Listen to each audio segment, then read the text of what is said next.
ಹರಿ ಓಂ ಸಾಯಿರಾಮ್. ಶ್ರೀ ಸಾಯಿ ಸಚ್ಚರಿತೆ ಅಧ್ಯಾಯ 23. 23ನೇ ಅಧ್ಯಾಯದಲ್ಲಿ ಬರುವ ವಿಚಾರಗಳು: ಯೋಗ ಮತ್ತು ಈರುಳ್ಳಿ, ಶ್ಯಾಮ ಅವರಿಗೆ ಸರ್ಪದಂಶ, ಕಾಲರ ನಿಯಮೋಲ್ಲಂಘನೆ ಮತ್ತು ಭಕ್ತಿಯ ಪರೀಕ್ಷೆ. ನಿಜವಾಗಿಯೂ ಈ ಜೀವನವು ಸತ್ವ, ರಜಸ್ಸು ಮತ್ತು ತಮೋ ಗುಣಗಳಿಗಿಂತ ಮೀರಿದ್ದಾಗಿದೆ. ಆದರೆ ಮಾಯೆ ಎಂಬ ಭ್ರಮೆಗೆ ಸಿಕ್ಕಿ ತನ್ನ ಸ್ವಭಾವವನ್ನು ಮರೆತು ದೇಹವೇ ಮುಖ್ಯ, ತಾನೇ ತರ್ಕ, ತಾನೇ ಸುಖಿ ಎಂದು ಭಾವಿಸಿ ಪ್ರಪಂಚದ ವಿಪತ್ತಿನಲ್ಲಿ ಸಿಲುಕಿ ಮುಕ್ತಿ ಮಾರ್ಗವನ್ನ ಅರಿಯಲಾರದೆ ಹೋಗುತ್ತಾನೆ ಈ ಮಾನವ. ಗುರು ಚರಣಕ್ಕೆ ಪ್ರೀತಿ ಮತ್ತು ಭಕ್ತಿಯಿಂದ ನಮಿಸುವುದೊಂದೇ ಮುಕ್ತಿಯ ಮೂಲ ಸಾಧನ.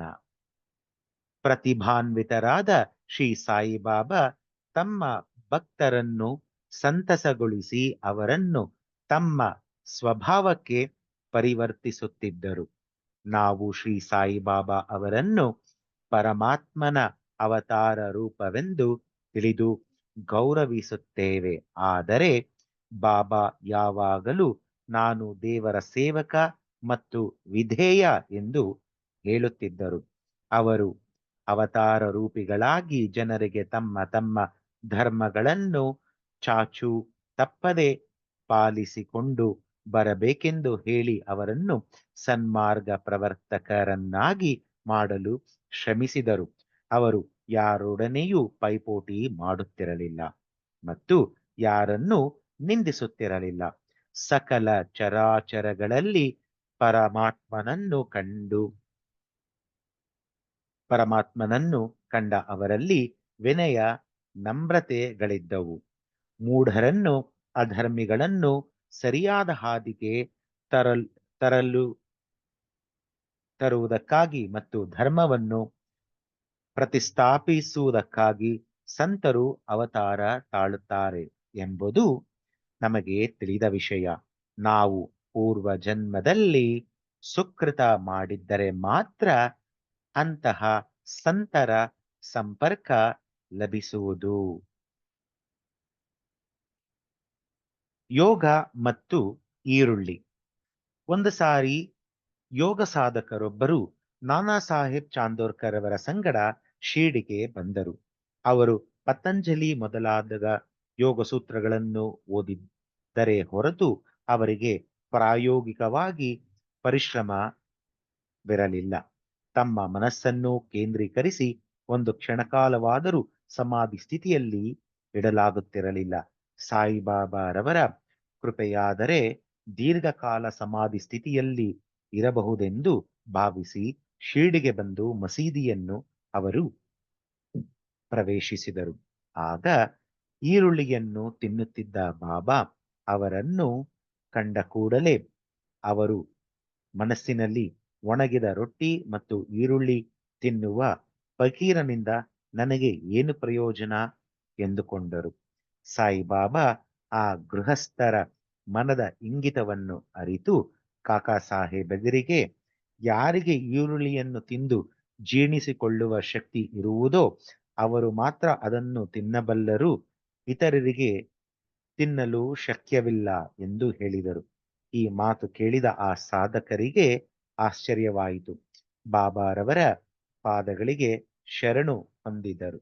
ನಂತರ ಪರಿಶುದ್ಧವಾದ ಮನಸ್ಸಿನಿಂದ ತಮ್ಮ ಕಷ್ಟಗಳೆಲ್ಲವನ್ನು ಬಾಬಾ ಅವರಿಗೆ ಹೇಳಿ ಸಮಂಜಸವಾದ ಉತ್ತರ ಪಡೆದರು. ಈ ರೀತಿ ತೃಪ್ತಿಯಿಂದ ಆಶೀರ್ವಾದ ಪಡೆದು ಉದಿಯನ್ನು ಸ್ವೀಕರಿಸಿ ಶಿರ್ಡಿಯಿಂದ ಹೋದರು. ಶ್ಯಾಮ ಅವರಿಗೆ ಸರ್ಪದಂಶ.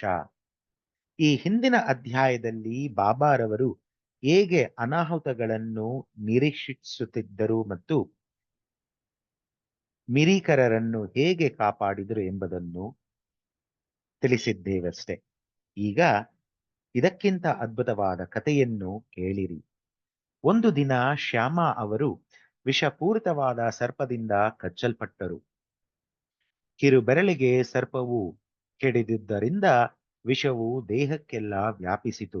ಯಾತನೆ ಬಹಳವಾಗಿ ಅವರಿಗೆ ಬದುಕುವ ಭರವಸೆ ಉಳಿದಿರಲಿಲ್ಲ. ಅವರ ಸ್ನೇಹಿತರು ಎಂದಿನಂತೆ ಅವರನ್ನು ವಿಠೋಬಾ ದೇವಾಲಯಕ್ಕೆ ಕರೆದುಕೊಂಡು ಹೋಗಬೇಕೆಂದಿದ್ದರು. ಅಷ್ಟರಲ್ಲಿ ಶ್ಯಾಮ ಅವರು ತಮ್ಮ ವಿಠೋಬಾ ಬಾಬಾರವರಲ್ಲಿಗೆ ಮಸೀದಿಗೆ ಧಾವಿಸಿದರು. ಬಾಬಾ ಶ್ಯಾಮ ಅವರನ್ನು ನೋಡಿ ಒಮ್ಮೆಲೆ ಬೈಯಲಾರಂಭಿಸಿದರು. ಕೋಪದಿಂದ, ನೀಚನೆ, ಮೇಲೆ ಹತ್ತಬೇಡ, ಎಚ್ಚರಿಕೆಯಿಂದಿರು, ಹೋಗು, ಇಳಿದು ಹೋಗು ಎಂದು ಒದರಾಡಿದರು. ಸಾಯಿಬಾಬಾ ಅವರ ಈ ನಡತೆಯನ್ನು ನೋಡಿ ಶ್ಯಾಮ ಎದೆಗುಂದಿದರು. ಮಸೀದಿಯೇ ತಮ್ಮ ಮನೆ, ಬಾಬಾರವರೇ ತಮ್ಮ ಸರ್ವಸ್ವ ಎಂದು ಭಾವಿಸಿದ್ದವರನ್ನು ಈ ರೀತಿ ಓಡಿಸಿದರೆ ಅವರೆಲ್ಲಿಗೆ ಹೋಗಬೇಕು? ಅವರು ಜೀವಿತದ ಆಸೆ ಬಿಟ್ಟು ಮೌನದಿಂದ ನಿಂತರು. ಸ್ವಲ್ಪ ಹೊತ್ತಿನ ನಂತರ ಬಾಬಾ ಶಾಂತಚಿತ್ತರಾಗಿ ಶ್ಯಾಮ ಅವರನ್ನು ಕರೆದುಕೊಂಡು, ಹೆದರಬೇಡ, ಸ್ವಲ್ಪವೂ ಚಿಂತಿಸಬೇಕಿಲ್ಲ. ದಯಾಮಯನಾದ ಫಕೀರನು ನಿನ್ನನ್ನು ರಕ್ಷಿಸುತ್ತಾನೆ. ಮನೆಗೆ ಹೋಗಿ ಸುಮ್ಮನೆ ಕುಳಿತುಕೋ. ನನ್ನ ಮಾತಿನಲ್ಲಿ ನಂಬಿಕೆ ಇಡು, ಚಿಂತೆ ಬಿಡು ಎಂದು ಹೇಳಿದರು. ನಂತರ ಕಾಕಾ ಸಾಹೇಬ ತಾತ್ಯಾ ಪಾಟೀಲರನ್ನು ಕರೆದು ಶ್ಯಾಮನು ತನಗೆ ಬೇಕಾದ ಆಹಾರ ತಿನ್ನಲಿ, ಬೇಕಾದ ಹಾಗೆ ಅಡ್ಡಾಡಲಿ, ಆದರೆ ರಾತ್ರಿ ಮಲಗಿಕೊಳ್ಳುವುದು ಬೇಡ ಎಂದು ಹೇಳಿ ಕಳುಹಿಸಿದರು. ಇದನ್ನು ಪಾಲಿಸಿದ ಶ್ಯಾಮ ಮರುದಿನ ಬೆಳಗ್ಗೆ ಗುಣ ಹೊಂದಿದರು. ಬಾಬಾ ಅವರು ಹೋಗು ಹೋಗು, ಇಳಿದು ಹೋಗು ಎಂದು ಹೇಳಿದುದು ಶ್ಯಾಮ ಅವರಿಗಲ್ಲ, ಅದು ಸರ್ಪಕ್ಕೆ ಮತ್ತು ಅದರ ವಿಷಕ್ಕೆ ನೇರವಾದ ಆಜ್ಞೆಯಾಗಿತ್ತೆಂಬುದನ್ನು ನಾವು ಗಮನಿಸಬೇಕು. ಇದರಂತೆ ಅವರು ಮಂತ್ರ ಉಪಯೋಗಿಸಲಿಲ್ಲ, ಅವರ ಮಾತುಗಳೇ ಮಂತ್ರಗಳಾಗಿದ್ದವು. ಯಾರು ಈ ಕಥೆಯನ್ನಾಗಲಿ ಅಥವಾ ಇದೇ ತರದ ಬೇರೆ ಕಥೆಯನ್ನಾಗಲಿ ಕೇಳುವರೋ ಅವರಿಗೆ ಬಾಬಾ ಅವರಲ್ಲಿ ದೃಢ ನಂಬಿಕೆ ಉಂಟಾಗುವುದು. ಈ ಮಾಯೆ ಎಂಬ ಸಂಸಾರ ಸಾಗರವನ್ನು ದಾಟಲು ಸುಲಭವಾದ ಸಾಧನವೆಂದರೆ ಸಾಯಿಬಾಬಾ ರವರ ನಾಮಸ್ಮರಣೆ. ಕಾಲರ ನಿಯಮೋಲ್ಲಂಘನೆ. ಒಂದು ಸಾರಿ ಕಾಲರ ಅಂಟುಜಾಡ್ಯವು ಶಿರಡಿಯಲ್ಲಿ ಕಾಳ್ಗಿಚ್ಚಿನಂತೆ ಹಬ್ಬಿತು. ಗ್ರಾಮ ನಿವಾಸಿಗಳು ಶಿರಡಿ ಮತ್ತಿತರ ಅಕ್ಕಪಕ್ಕದ ಊರುಗಳ ನಡುವೆ ಇದ್ದ ಸಾರಿಗೆ ಸಂಪರ್ಕಗಳನ್ನು ಕಡಿದು ಹಾಕಿದರು. ಊರಿನವರೆಲ್ಲ ಸೇರಿ ಕಾಲರ ತಡೆಗಟ್ಟಲು ಯಾವ ಸೌದೆಗಾಡಿಯೂ ಶಿರಡಿಯೊಳಗೆ ಪ್ರವೇಶಿಸಬಾರದು ಮತ್ತು ಯಾರೂ ಪ್ರಾಣಿವಧೆ ಮಾಡಬಾರದು ಎಂದು ನಿಯಮವನ್ನು ವಿಧಿಸಿ ಅವುಗಳನ್ನು ಮೀರಿ ನಡೆದವರಿಗೆ ದಂಡ ವಿಧಿಸಬೇಕೆಂದು ತೀರ್ಮಾನಿಸಿದರು. ಬಾಬಾ ಜನರ ಈ ಮೂಢನಂಬಿಕೆಯನ್ನು ಕುರಿತು ಅವುಗಳನ್ನು ಗಮನಿಸಲೇ ಇಲ್ಲ. ಈ ನಿಯಮ ಜಾರಿಯಲ್ಲಿರುವಾಗಲೇ ಸೌದೆಗಾಡಿಯೊಂದು ಶಿರಡಿಗೆ ಬಂದಿತು. ಆಗ ಹಳ್ಳಿಯಲ್ಲಿ ಕಟ್ಟಿಗೆಯ ಅಭಾವವಿತ್ತು. ಆದರೂ ನಿಯಮಕ್ಕನುಸಾರವಾಗಿ ಯಾರು ಕಟ್ಟಿಗೆ ಗಾಡಿಯನ್ನು ಊರೊಳಗೆ ಬಿಡಲಿಲ್ಲ. ಇದನ್ನು ನೋಡಿದ ಕೂಡಲೇ ಬಾಬಾ ಸ್ವತಃ ಅಲ್ಲಿಗೆ ಬಂದು ಕಟ್ಟಿಗೆ ಗಾಡಿಯನ್ನು ಊರೊಳಗೆ ಕರೆದುಕೊಂಡು ಹೋದರು. ಬಾಬಾ ಅವರನ್ನು ತಡೆಯಲು ಯಾರಿಗೂ ಧೈರ್ಯವಿರಲಿಲ್ಲ.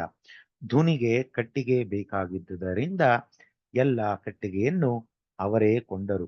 ಬಾಬಾ ಹಗಲಿರುಳು ಧುನಿಯನ್ನು ಉರಿಸುತ್ತಲೇ ಇದ್ದರು. ಆದುದರಿಂದ ಅವರು ಕಟ್ಟಿಗೆಯನ್ನು ಶೇಖರಿಸಿ ಇಡುತ್ತಿದ್ದರು. ಬಾಬಾ ರವರ ಮಸೀದಿಗೆ ಯಾರು ಬೇಕಾದರೂ ಬರಬಹುದಾಗಿತ್ತು. ಅವರು ಬಾಗಿಲನ್ನಾಗಲಿ ಬೀಗವನ್ನಾಗಲಿ ಹಾಕುತ್ತಿರಲಿಲ್ಲ.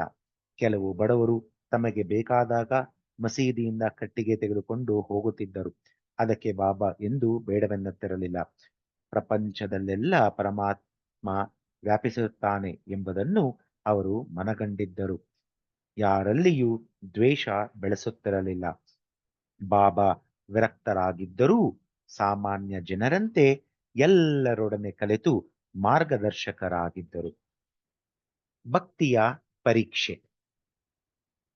ಬಾಬಾ ಎರಡನೆಯ ನಿಯಮವನ್ನು ಹೇಗೆ ಮುರಿದರೆಂಬುದನ್ನು ಈಗ ನೋಡೋಣ. ಆ ನಿಯಮ ಜಾರಿಯಲ್ಲಿರುವಾಗ ಯಾರೋ ಒಬ್ಬರು ಮಸೀದಿಯ ಹತ್ತಿರ ಒಂದು ಆಡನ್ನು ಹೊಡೆದುಕೊಂಡು ಹೋಗುತ್ತಿದ್ದರು. ಅದು ಬಹಳ ಕೃಶವಾಗಿ ಮರಣಾವಸ್ಥೆಯಲ್ಲಿತ್ತು. ಆ ಸಮಯದಲ್ಲಿ ಮಾಲೆಗಾವ್‌ನ ಪೀರ ಅಹಮದ್ ಬಡೆ ಬಾಬಾ ಅವರು ಅಲ್ಲಿದ್ದರು. ಬಾಬಾ ಆ ಆಡನ್ನು ಒಂದೇ ಏಟಿಗೆ ಕಡಿದು ಕೊಲ್ಲಬೇಕೆಂದು ಅವರಿಗೆ ಹೇಳಿದರು. ಬಡೆ ಬಾಬಾ ಸಾಯಿಬಾಬಾರವರಲ್ಲಿ ಬಹಳ ಗೌರವವನ್ನು ಇಟ್ಟಿದ್ದರು. ಅವರು ಯಾವಾಗಲೂ ಬಾಬಾ ಅವರ ಬಲಗಡೆಗೆ ಕುಳಿತುಕೊಳ್ಳುತ್ತಿದ್ದರು. ಬಡೆ ಬಾಬಾ ಹುಕ್ಕಾ ಸೇದಿದ ನಂತರವೇ ಅದನ್ನು ಬಾಬಾ ಸೇದುತ್ತಿದ್ದರು. ಮಧ್ಯಾಹ್ನದ ಊಟದ ಸಮಯದಲ್ಲಿ ಎಲೆ ಬಡಿಸಿದ ನಂತರ ಬಾಬಾ ಅವರು ಬಡೆ ಬಾಬಾ ಅವರನ್ನು ಕರೆದು ಪಕ್ಕದಲ್ಲಿ ಕೂರಿಸಿಕೊಂಡು ಊಟ ಮಾಡುತ್ತಿದ್ದರು. ಬಾಬಾ ತಾವು ಪಡೆದ ದಕ್ಷಿಣೆಯಿಂದ ಪ್ರತಿ ದಿನವೂ ಅವರಿಗೆ 50 ರೂಗಳನ್ನು ಕೊಡುತ್ತಿದ್ದರು. ಬಡೆ ಬಾಬಾ ಮಸೀದಿಯಿಂದ ಹೊರಡುವಾಗ ಸ್ವಲ್ಪ ದೂರ ಅವರನ್ನು ಹಿಂಬಾಲಿಸಿ ಹೋಗಿ ಬೀಳ್ಕೊಡುತ್ತಿದ್ದರು.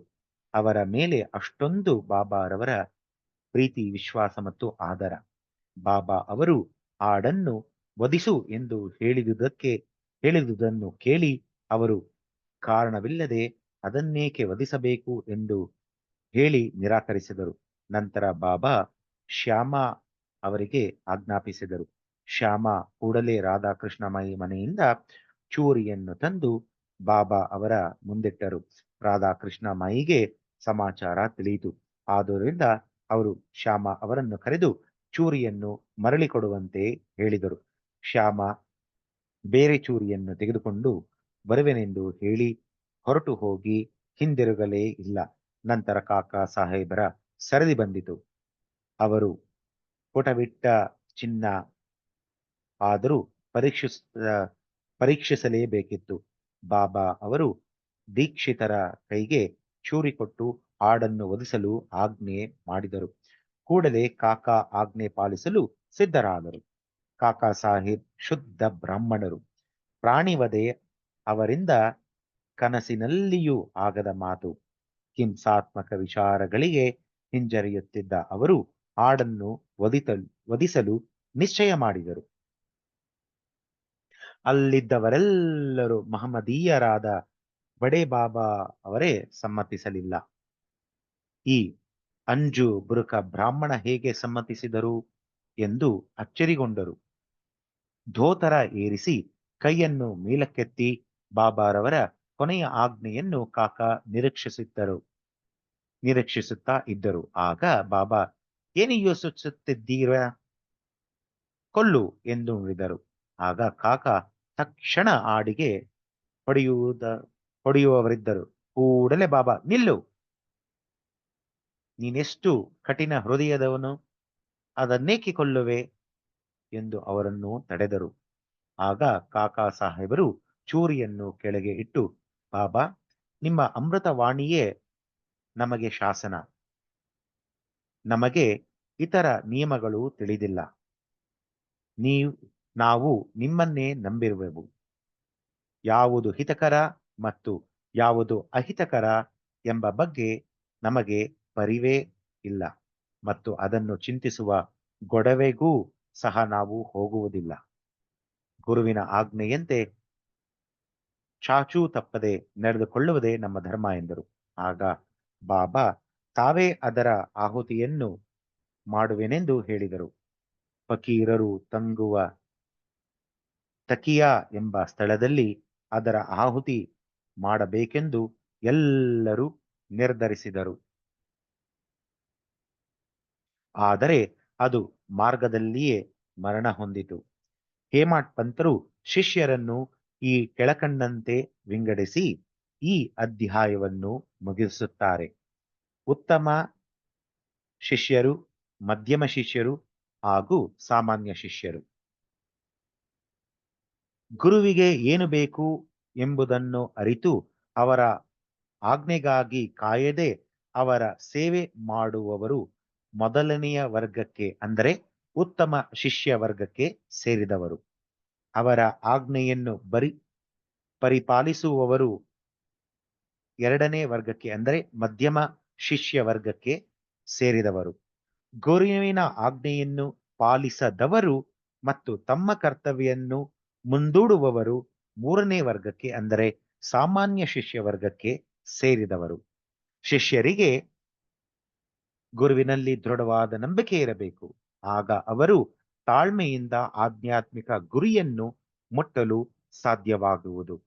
ಅವರಿಗೆ ಹಠಯೋಗ ಮತ್ತು ಇತರ ಯೋಗಾಧ್ಯಯನಗಳ ಅವಶ್ಯಕತೆ ಇರುವುದಿಲ್ಲ. ಇಂಥ ಭಕ್ತರು ಬಹು ಶೀಘ್ರದಲ್ಲಿ ಮುಕ್ತಿ ಮಾರ್ಗವನ್ನು ಕ್ರಮಿಸುವರು. ಮುಂದಿನ ಅಧ್ಯಾಯದಲ್ಲಿ ಬಾಬಾ ಅವರ ಹಾಸ್ಯ ಮತ್ತು ವಿನೋದವನ್ನು ನೋಡೋಣ. ಓಂ ತತ್ಸತ್. ಶ್ರೀ ಸದ್ಗುರು ಸಾಯಿ ಚರಣಾರ್ಪಣಮಸ್ತು. ಇಲ್ಲಿಗೆ ಅಧ್ಯಾಯ 23 ಸಂಪೂರ್ಣವಾದುದು. ಸಾಯಿರಾಮ್.